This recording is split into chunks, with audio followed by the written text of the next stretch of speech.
సరే కాంగ్రెస్ పార్టీలో ఏముంటదంటే ఇంటర్నల్ కొట్టుకోవడం, పార్టీ అంటేనే గ్రూప్ రాజకీయాలు. లక్ష్మారెడ్డి గారు కానీ 10 సంవత్సరాలు ఒక డికేడ్ అంటారు. ఒక అమరేంద్ర రెడ్డి గారు ఒక మామకి అల్లుడుకున్న సంబంధం అనుకోండి. టీఆర్ఎస్ లో పోతుంటే మీరు ఎందుకు పోలేకపోయారు? ఉత్తమ్ కుమార్ రెడ్డి గారికి కూడా చిలుకూరి బాల్ పాత్ర కూడా ఉంది. బిఎల్ఆర్ గారు బాలన్న కూడా మంచి మాకు సన్ని కేజీ రైస్ అన్ని 2 కిలోల కూర. యువతకి బీసీ గణన అనేది సరిగ్గా జరగలేదంట కదా.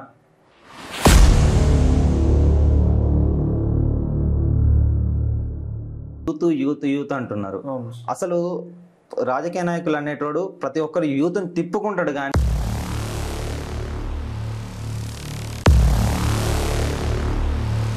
కేసీఆర్ గారు కూడా రాగానే అయితే ఏం పథకాలు పెట్టలేదు కదా.